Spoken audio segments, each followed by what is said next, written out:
خصوصاً ایک ایسا آدمی فوت ہو جائے، اور فوتگی کے بعد جو ہمارے گھروں کے اندر دو طرح کے معاملات ہوتے ہیں. ایک تو یہ ہے کہ فوتگی ہوئی اور فوری طور پر گھر میں خاندان میں سے بطیب خاطر خوشی سے ایک آدمی نے سب کا کھانا کر دیا. وہ سب کھا سکتے ہیں، قریبی بھی کھا سکتے ہیں، دور کے آئے ہوئے بھی کھا سکتے ہیں، لیکن بطیب خاطر، میں بار بار کہہ رہا ہوں، بطیب خاطر دلی خوشی کے ساتھ اگر اس کے بس میں ہے، کوئی یہ اپنی ذمہ داری نہ سمجھے. یہ بات میں نے پہلے بھی کئی دفعہ عرض کی ہے، ہمارے ہاں یہ ذمہ داری اس بچی کے خاندان کی ہوتی ہے جو بچی بیچاری اس گھر میں بیاہی گئی ہوتی ہے. یعنی بہو ہے تو اس بہو کے گھر والوں کو باقاعدہ فون کر کے بتا دیا جاتا ہے کہ جی ہمارے مہمان تو ذرا کھانا اچھا ہونا چاہیے. اور وہ بیچارے چاہے ان کے حالات نہ ہوں، میں نے کئی دفعہ یہ بات عرض کی ہے کہ میرے ساتھ یہ واقعہ ہوا ہے اور میرے پاس لوگ آئے ہیں جنہوں نے کہا قاری صاحب تھوڑی سی مدد کر دیں، فون آ گیا ہے، بچی کا مسئلہ ہے اور گھر میں اتنا کچھ سلسلہ نہیں ہے کہ ہم ان کو 2 دیگیں پہنچا دیں. کیا یہ کوئی انسانیت ہے؟ پتہ نہیں یہ ہم کس طرف جا رہے ہیں. یعنی اس بندے نے سب سے بڑی غلطی اس کے گھر میں یہ ہوئی ہے کہ اس کے ہم بچی کی ولادت ہوئی ہے. اس بچی کی ولادت سے لے کے پھر اس کو پالنا پوسنا، پھر اس کے بعد اس کی شادی، وہ الگ ایک لسٹ آ جاتی ہے جی. اب وہ لسٹ بھگتائی تو اب ادھر یہ جو مردار ہو رہے ہیں، ان مرداروں کا بھی سارا کام انہوں نے کرنا ہے. اپنے مردوں کو ہم اس طرح بخشوائیں گے؟ جس کے دل سے اتنی بڑی بڑی بد دعائیں نکل رہی ہو، مردہ بخشا جائے گا؟ لیکن پتہ نہیں ہمیں کیا ہو گیا، میری سمجھ سے باہر ہے یہ کہ فوتگی ہوئی ہے اور اس کو باقاعدہ، یہ ہے کہ نہیں ہمیں غلط کہہ رہا ہوں؟ او بھئی کیا ہوا ہے؟ اچھا اچھے بھلے جس گھر میں فوتگی ہوئی خود اچھے بھلے ہیں، یہ بھی نہیں ہے کہ خود بالکل مر گئے، لیکن کیا ہے کہ نہیں جی ادھر سے بہو کے گھر سے یہ سارا کچھ ہونا ہے، اس کے خاندان والوں نے یہ سارا کچھ کرنا ہے، تو یہ حرام ہے. یہ ذہن میں رکھیں. اور اس سے جو میت ہے اس کو خیر نہیں پہنچنی.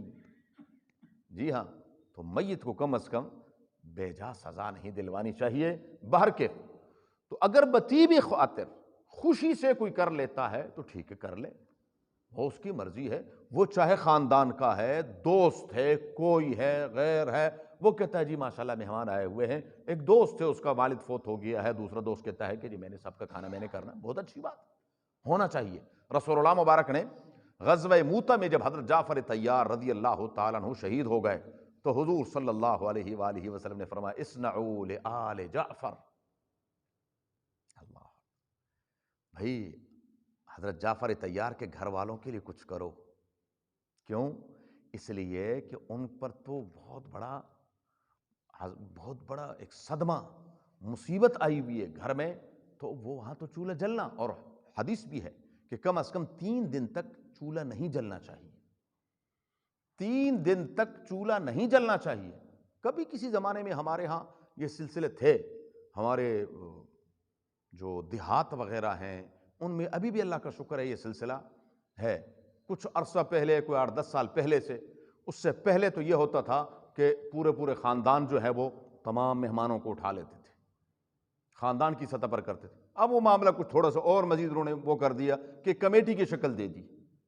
ایک بندہ سارا خرچہ کرتا ہے اور بعد میں وہ جتنا بھی محلے دار ہیں ان سب پر، کسی پر 500 آ گیا، کسی پر 1000 آ گیا، وہ سب نے. لیکن 3 دن تک 3 ٹائم کا کھانا بہترین، مہمان آئیں، گھر میں آئیں، عورتیں ہوں، مرد ہوں، جو بھی ہوں، سب کے لیے کھانا آ رہا ہے.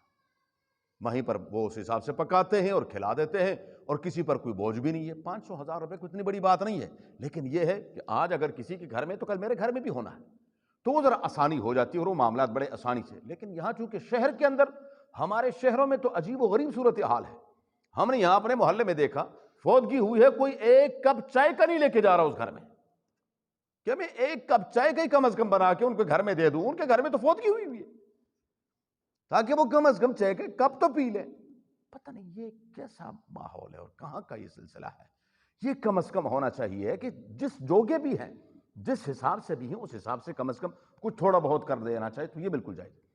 لیکن جو دوسرا طریقہ ہے، اس کے بعد جو معاملہ پھر شروع ہوتا ہے وہ کچھ اور ہے۔ اب جی جمعرات آ گئی، اب تیجا آ گیا، اب جی ساتواں آ گیا، اب 11واں آ گیا، اب جی 40واں آ گیا، اب یہ سارے سلسلے اس وراثت کے اندر ہو رہے ہوتے ہیں، اور وہاں پر جو یتیم بچے ہیں، وراثت تقسیم تو نہیں ہوئی، جو چھوٹے بچے ہیں ان کے مال میں سے جو کچھ ہو رہا ہے، یا میں نے پہلے بھی یہ بات گزر چکی ہے کہ اگر 10 وارث ہیں اور 10 میں سے ایک کا بھی دل نہیں کرتا تو اس کے پیسوں میں سے 1 روپیہ بھی خرچ کرنا حرام ہے۔ اب وہاں پر پھر کیا ہو رہا ہوتا ہے؟ اللہ تعالیٰ ہمارے حال پر رحم فرمائے۔ میں بھی اسی معاشرے میں رہتا ہوں، جب مردے کو دفنا کر واپس آتے ہیں تو ڈونگا جی ذرا، تو یہ بوٹی نہیں، انگارے ہیں